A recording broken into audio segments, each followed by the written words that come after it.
Laughter rippled through the ballroom the moment the wheelchair rolled through the doors. And for a heartbeat, nobody in that gilded room knew what to do with their faces. Amelia Carter, once the girl every yearbook page seemed built around, guided the wheels herself, steady, composed, refusing to let her hands shake, even as 100 eyes turned toward her at once. The whispers came fast, sharper than the chandeliers above them, dressed up as concern, but carrying the unmistakable smell of cruelty underneath the perfume and the champagne. Someone near the bar murmured that money could buy almost anything except legs that worked properly again, and a ripple of laughter followed the comment like a shadow chasing its owner across the marble floor. What none of them understood, in that gleaming rented ballroom full of rented confidence, was that the woman they pitied from a distance was still steering a company worth billions from a phone tucked quietly inside her lap. And none of them could have guessed that before the night ended, a quiet single father in a faded shirt would walk through that same door and make every one of them wish, quite badly, that they had simply stayed home. 3 years before that night, Amelia Carter had been the name printed across magazine covers, the founder who had built a health technology company from a cramped studio apartment into a corporation with offices scattered across 3 continents. She was 36 years old, sharp-eyed, unshakably disciplined, the kind of woman who read quarterly earnings reports the way other people read paperback novels on a lazy Sunday afternoon. Her mornings had once started at 5, her calendar packed tighter than a subway car during rush hour. Every hour accounted for in the relentless machinery of running something that employed thousands of people who depended on her decisions. Then came the accident on a rain-slicked highway just outside the city, a collision that folded steel and rearranged the entire architecture of her life in less than 4 seconds flat. Doctors told her, gently but plainly, that she would likely never walk again, and for months afterward she believed that single sentence more completely than she had ever believed anything spoken to her before. The press, hungry as always for a story with a little blood in it, ran headline after headline suggesting her company was crumbling without her steady hand at the wheel, that investors were quietly pulling their money out, that the sharp young woman behind the empire had finally, predictably, been humbled by fate itself. Amelia stopped giving interviews. She stopped attending galas, stopped returning calls from old acquaintances curious about how she was holding up, because she had grown exhausted of being treated like a headline instead of a person trying to rebuild something. She built a smaller, quieter existence around video calls and closed doors and long nights of physical therapy. And very few people ever realized that behind all that silence, she had never once actually stopped working. At roughly the same time, in a modest town 2 hours outside the city, a man named Ethan Brooks was closing up his workshop for the night, while his 8-year-old daughter, Lily, sat on an overturned wooden crate finishing her spelling homework by the light of a single hanging bulb. Ethan was 38 years old, a mechanical engineer by training who had once been offered positions at glass-towered firms with impressive salaries, and had quietly turned down every single one of them without much explanation. He ran a small auto and machine repair shop instead, the kind of unpretentious place where regulars sometimes brought homemade pie instead of cash when times were particularly tight, and he never once complained about any of it, not in front of his daughter, and rarely even to himself. He had raised Lily entirely on his own, since she was barely 2 years old, after her mother packed a single suitcase one evening, and never came back to unpack it anywhere near them again. He wore the same 3 flannel shirts on a steady rotation, drove a pickup truck with considerably more rust than paint left on its frame, and somehow still managed to make his daughter laugh every single morning before school despite carrying weight most people never noticed. Long before any of that, back in high school hallways that now felt like another lifetime entirely, Ethan and Amelia had shared several classes together and built an unspoken friendship out of small, quiet kindnesses. He had once carried her books for 2 straight weeks after she broke her wrist in gym class, and she had tutored him patiently before an algebra exam he was terrified of failing, staying after school without ever once making him feel small for needing the help. They had never been anything more than friends, 2 people moving steadily in different directions who simply happened to overlap for a while, and neither of them had thought much about the other in the many years since graduation. Her recovery had not been a single dramatic turning point, but a long, grinding series of small victories nobody outside her closest circle ever saw. There were mornings she could not lift herself from bed without help. Evenings spent staring at a ceiling, wondering whether the company she had built with her own 2 hands would survive her absence from its hallways. Her assistant, a quietly loyal woman named Diane Foster, learned to reschedule meetings around hospital appointments without ever once making Amelia feel like a burden to manage. The board grew nervous during the first year, murmuring quietly among themselves about succession plans and interim leadership, until Amelia proved, quarter after quarter, that her mind had lost nothing the accident had taken from her legs. She learned to negotiate from a reclined hospital bed with the same steady authority she once carried across a stage in front of 1,000 investors. Slowly, methodically, she rebuilt not just her body but her confidence, piece by piece, long before anyone outside her closest circle ever noticed she had been rebuilding anything at all. The reunion invitation arrived at Amelia's penthouse on an otherwise unremarkable Tuesday. Slipped quietly between medical bills and shareholder reports on the entryway table where her assistant left the mail each afternoon. She held the embossed card for a long time before setting it down again, turning it over far more in her mind than in her actual hands. Torn between the sharp young woman she used to be and the careful, guarded woman she had since become. Reunions, she thought, were built entirely for people who wanted to be measured against old photographs, stacked up neatly beside younger, uncomplicated versions of themselves for comparison. Amelia was no longer certain she could survive that particular kind of measuring, not with a wheelchair now woven permanently into every entrance she ever made. Yet something stubborn inside her, some old thread of pride that the accident had never quite managed to sever, refused to let 3 years of hardship write every remaining chapter of her story from that point forward. She thought about the version of herself who used to walk into any room without a flicker of hesitation, chin lifted, heels clicking with purpose, and she thought about the woman she had become instead, quieter now, but arguably no less formidable. After several restless nights spent staring at the ceiling, turning the decision over and over, she finally, quietly, decided that she would go. Lily had grown up watching her father solve problems with his hands, tightening bolts, replacing belts, coaxing old engines back to life with nothing more than patience and a worn set of tools passed down from his own father. She sometimes asked why he never took the jobs in the city that paid so much more money. And Ethan always answered the same way, telling her that some things mattered more than a bigger paycheck, like being home in time for dinner every single night and never missing a school play because of a business trip. Lily did not fully understand what he meant yet, but she understood enough to know her father was happy in a way some of her friends' fathers never seemed to be. Always rushing, always distracted, always somewhere else even when they were standing right in the room. Ethan kept a small photograph taped inside his workshop cabinet, a faded picture from senior year showing a group of classmates on the steps of their old high school. Amelia standing near the edge of the frame, with a smile that had nothing guarded about it yet. He had not looked at that photograph in years before the reunion invitation arrived in his own mailbox, tucked between a water bill and an advertisement for used tires, and something about seeing it again made him decide, almost without thinking, that he would go. The reunion was held inside a hotel ballroom draped in warm gold light. The kind of rented venue engineered specifically to make everyone inside feel slightly more important than they actually were. Luxury cars gleamed under the valet lights outside, engines humming with the easy confidence of people who had spent an entire decade constructing lives designed primarily to be envied by others. Inside, former classmates traded stories about vacation homes tucked into the mountains, about recent promotions and year-end bonuses, about husbands and wives who looked flawless in photographs and occasionally less impressive in person. Rebecca Sinclair, who had once been Amelia's closest academic rival back in high school, held court near the dessert table, describing her husband's investment firm in a voice pitched deliberately loud enough for 3 surrounding tables to overhear.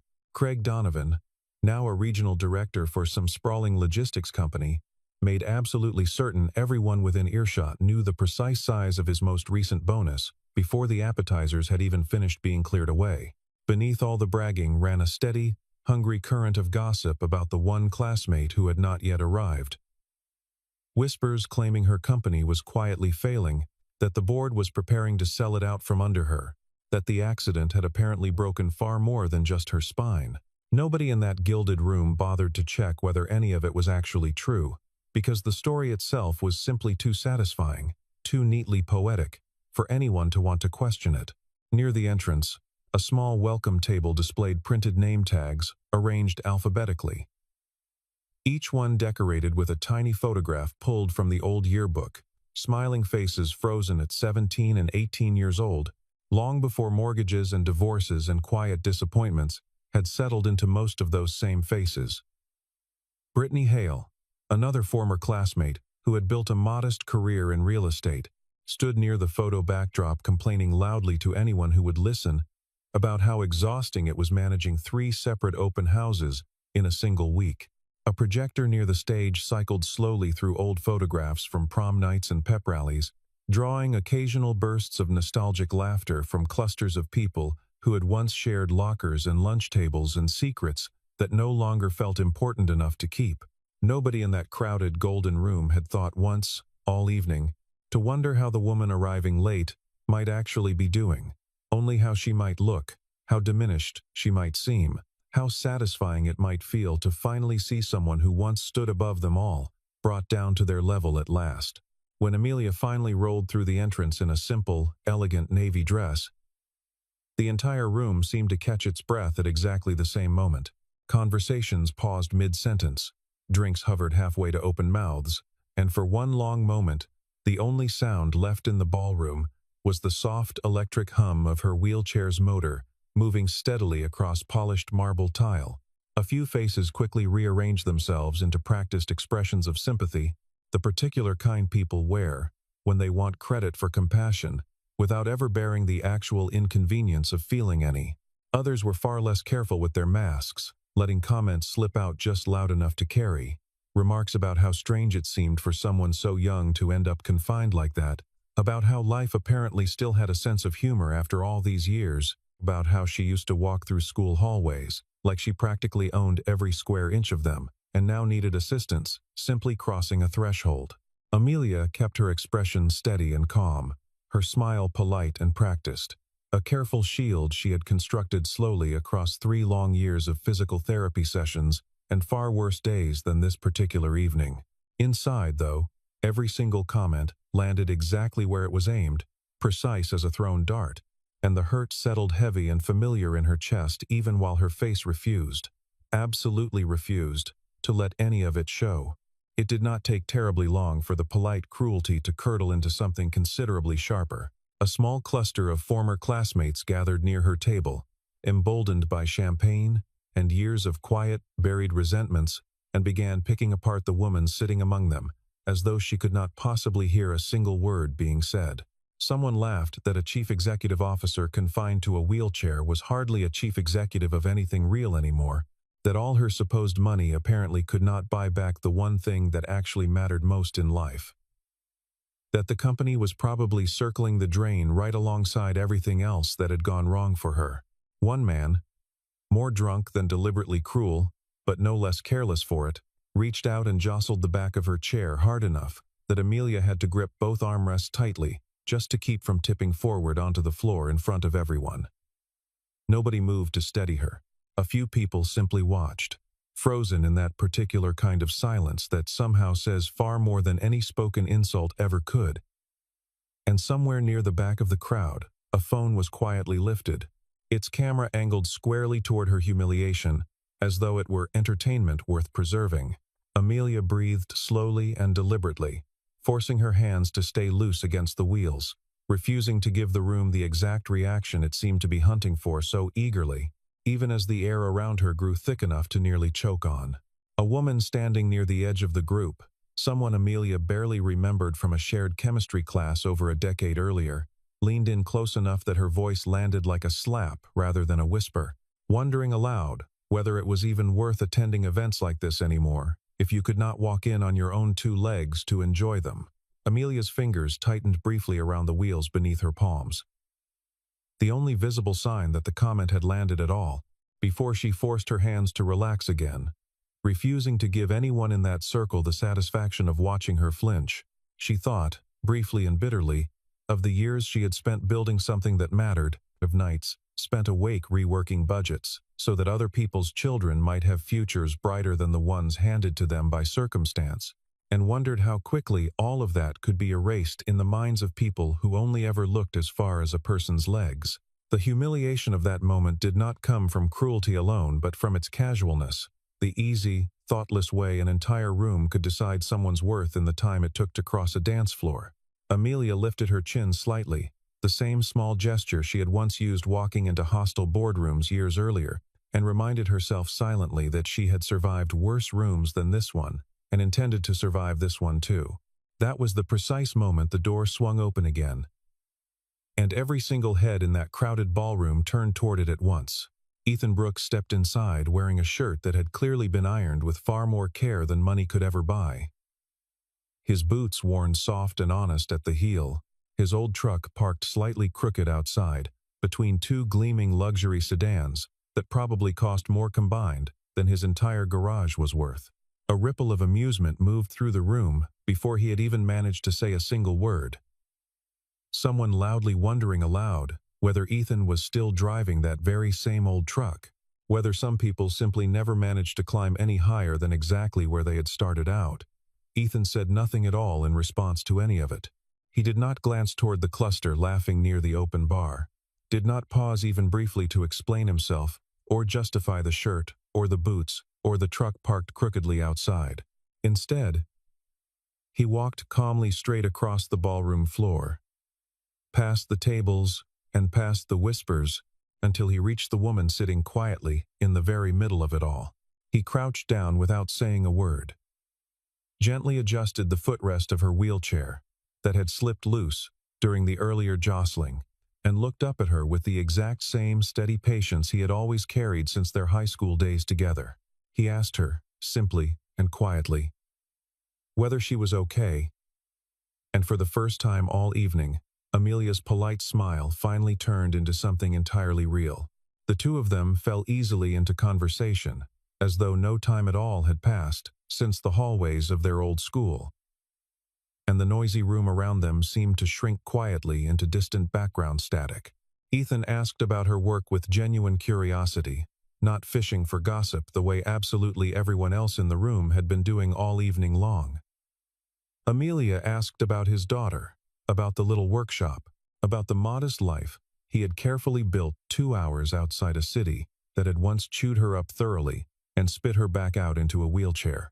Meanwhile, the whispers behind them continued, louder now, almost performative in their cruelty, comments floating about how fitting it seemed that the two least impressive people at the entire reunion had somehow found each other, one broken and one poor, a perfect little pity party assembled all on its own. Ethan heard every single word and let it slide past him easily. The way rain slides off a well-oiled tin roof, his calm never once cracking, his attention never leaving the conversation directly in front of him. Slowly, almost imperceptibly, the room began to sense that something was quietly building underneath the surface. That this, unbothered, plainly dressed man was not simply going to stand there all evening absorbing insult after insult, without eventually offering some kind of answer. Before that, though, a few of the braver voices in the crowd tried once more to needle him, pointing out that his truck outside looked at least 20 years old, that his shirt looked like something pulled from a discount rack, that clearly some people graduated from the same school and simply never managed to build anything resembling a real life for themselves afterward. Ethan absorbed each comment the same way a stone absorbs rain. Without complaint, without defense, his attention never drifting far from Amelia and the conversation they had been quietly having before the interruptions began. Craig Donovan, sensing an opportunity to reclaim the room's attention after Amelia's arrival had briefly stolen it, decided this was the perfect moment to press further, certain he could easily embarrass a man in a faded flannel shirt, standing beside luxury cars and designer dresses. The answer arrived sooner than practically anyone in that room expected. Craig Donovan, feeling emboldened after his earlier bragging had gone entirely unchallenged, turned toward Ethan with a smug little smirk and asked what exactly he did for a living these days, clearly anticipating a punchline he could laugh at later. Ethan answered plainly, without a trace of embarrassment, that he fixed machines for a living, mostly engines, sometimes whatever else happened to roll into his shop, needing attention that particular week.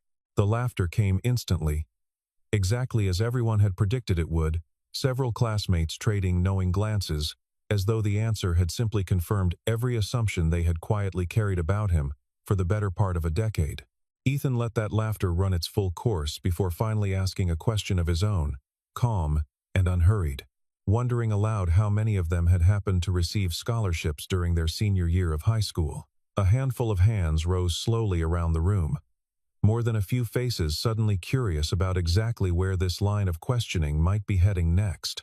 He asked, just as calmly, if any of them had ever actually learned who had quietly funded those particular scholarships, and when nobody in the room offered an answer, he turned toward Amelia with something like quiet, unmistakable pride shining in his eyes, and simply said her name out loud. The entire room went still in a way it had not been all evening long. Ethan explained, unhurried and completely matter-of-fact, that after Amelia's company had first taken off years earlier, she had quietly established a scholarship fund that very few people had ever managed to connect back to her actual name. The fund had gone on to support employees battling cancer, children of factory workers who could never otherwise have afforded college tuition, families of military veterans trying desperately to rebuild their lives after long deployments, and students with disabilities who needed considerably more support than the ordinary system was ever willing to provide them. She had insisted, every single time without exception, that her name remain entirely off the paperwork, that all credit instead go to a foundation carrying some generic title instead of hers, because she had never once wanted gratitude, only actual results for the people who needed them. One skeptical voice near the back of the room challenged the claim outright, certain this was nothing more than some sentimental exaggeration meant to soften the mood of an otherwise brutal evening. Ethan simply pulled out his phone without any hesitation, opened an old email thread from several years earlier, followed by scanned documents and photographs he had personally kept, because he himself had once been one of the very people that Quiet Fund had helped. Person by person, the group leaned closer to look, reading names and dates and signatures that could not possibly have been faked, and the color began visibly draining from more than one face inside that ballroom. Someone, still clinging desperately to the earlier narrative they had all found so satisfying, tried one final jab, insisting that regardless of any old charity work, everyone still knew for a fact that her company was on the verge of total collapse, that the accident had clearly taken far more than just her ability to walk.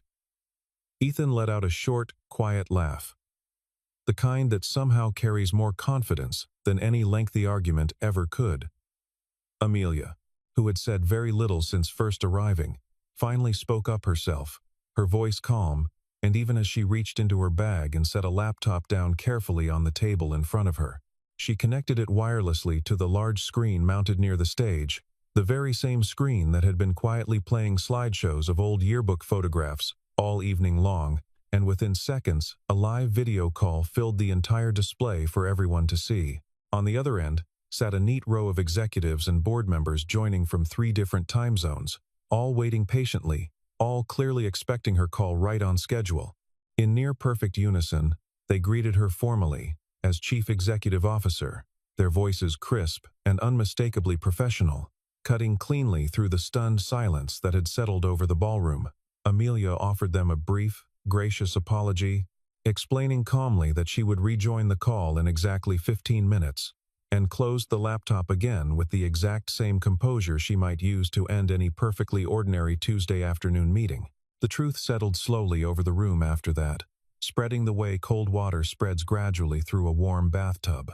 She had never actually stopped running her company, not for a single day since the accident occurred, conducting board meetings from hospital recovery rooms and negotiating major contracts from physical therapy waiting areas without a single headline ever catching wind of any of it. The wheelchair had changed how she physically moved through the world, certainly, but it had never once touched her mind, her long-term strategy, or her quiet, unbending resolve. People who had spent the entire evening confidently assuming her empire was crumbling now, sat with the deeply uncomfortable knowledge that she was, quite literally, still steering an entire global company from the very seat they had spent hours mocking her for needing. It was, for many of them, the very first time all night that the story they had built inside their own heads collided directly with the plain truth, sitting only 3 feet in front of them, and that collision left almost nobody in the room entirely unaffected. Craig Donovan, who only minutes earlier had been loudly detailing the size of his annual bonus, now stood silently near the edge of the crowd, with his drink forgotten in his hand, clearly recalculating every assumption he had confidently made about the man he had just tried to embarrass. Brittany Hale, who had complained so loudly about her busy schedule showing houses, found herself suddenly unable to meet Ethan's eyes, remembering too late that she had laughed along with every joke made at his expense only 20 minutes earlier. The projector near the stage continued cycling through old photographs of prom nights and pep rallies, utterly indifferent to the reckoning quietly unfolding beneath its light, images of teenagers who had not yet learned how cruel adulthood could occasionally make them. Somewhere near the bar, a bartender, who had been quietly watching the entire exchange unfold, poured a fresh drink for nobody in particular, simply needing something to do with his hands while the ballroom absorbed its collective shame. The shift in the room happened almost instantly after that. The man who had jostled her chair earlier mumbled an apology that nobody around him quite believed, though it seemed to matter very little to anyone at that particular point in the evening. Someone quietly, hastily deleted the video they had recorded only minutes earlier, glancing around nervously, as though hoping nobody nearby had noticed them doing it. Rebecca Sinclair, who had laughed the loudest of anyone at the very beginning of the evening, stared down silently into her drink with a flush creeping steadily up her neck that had absolutely nothing to do with the champagne she had been sipping all night. Even the school's former principal, a gray-haired man named Mr. Walsh, who had come simply hoping to reconnect briefly with old students, stepped forward with a story of his own that added considerable weight to everything Ethan had already revealed to the room. He explained gently that Amelia had personally funded the complete renovation of the school library years earlier, along with a brand new science and technology classroom and an ongoing fund specifically for teacher salaries. During a particularly difficult budget year for the district, every single contribution, he added, had been made under the strict condition that her name never once appear anywhere near any of it publicly. Several people scattered throughout the room began quietly crying without quite meaning to, the particular kind of tears that come only from realizing how badly wrong an assumption had been allowed to run unchecked for years on end. Nobody in that ballroom dared meet Amelia's eyes directly anymore, the shame in the room now thick enough to feel almost physically against the skin. Ethan broke the heavy silence with a single quiet sentence that seemed to echo far longer than its length should have allowed, telling the room plainly that all night long they had only ever seen her legs, while he himself had always seen her heart. The reunion wound down quietly, not long after that moment, conversations growing noticeably quieter across every table. Several people leaving considerably earlier than they had originally planned, unable to sit comfortably any longer with exactly what the evening had revealed about themselves. Ethan walked steadily beside Amelia toward the parking lot, matching his own pace carefully to the soft electric hum of her wheelchair, without ever once making it feel like any kind of inconvenience to him. They talked together for a long while beside his old truck, longer than either of them had originally expected to, the kind of unhurried conversation that only happens once. Two people finally let their guards down completely with one another. Amelia admitted quietly, almost surprising herself with the honesty of it, that after the accident she had nearly lost faith in almost everything, not just in her own body, but in her entire sense of who she was still allowed to become moving forward from that point. She confessed that walking into that particular ballroom had terrified her considerably more than any high-stakes boardroom negotiation ever had, because boardrooms, whatever their pressures, rarely judged her harshly for things entirely beyond her control. In the space of one single unexpected evening, Ethan had quietly reminded her of something she had nearly forgotten entirely over 3 long years, that a person's value was never something legs alone could carry away with them. Before she climbed into her own car that night, Amelia paused beside the open passenger door of Ethan's truck and asked him, half joking and half entirely serious, whether he had planned that entrance, the timing of it, the quiet devastation of it. Ethan laughed for the first time all evening, admitting he had planned absolutely nothing beyond arriving late because Lily's bedtime story had run longer than usual, and that everything else had simply unfolded on its own once he saw how the room was treating her. Amelia found herself laughing too, a real laugh, the kind she had not allowed herself in the better part of 3 years, and something about standing in that parking lot under a string of string lights, left over from some other event, entirely felt lighter than anything inside the ballroom had felt all night. They exchanged phone numbers before parting, an ordinary gesture that felt, somehow, larger than it should have. And Amelia drove home that night replaying the evening not with shame but with something closer to quiet gratitude. A few days later, Lily met Amelia properly for the very first time, climbing eagerly into the passenger side of Ethan's old truck with the easy, fearless curiosity that only young children seem to carry so naturally. She asked Amelia an endless stream of questions about her wheelchair, about her company, about whether she happened to like strawberry ice cream better than chocolate, treating every single answer with the exact same delighted seriousness. Amelia found herself laughing more freely during that single afternoon than she had across the past several months combined. Something loosening quietly in her chest that she had not even fully realized was still wound so tightly. Lily declared, without a shred of hesitation, that Amelia was now her new favorite grown-up, immediately after her father, of course, and the plain honesty of the declaration struck Amelia somewhere unexpectedly tender inside. Over the following weeks, casual visits between the three of them slowly became a comfortable, easy habit, quiet dinners around Ethan's small kitchen table, weekend trips out to the workshop where Lily proudly showed off exactly which tools she was allowed to touch under close supervision.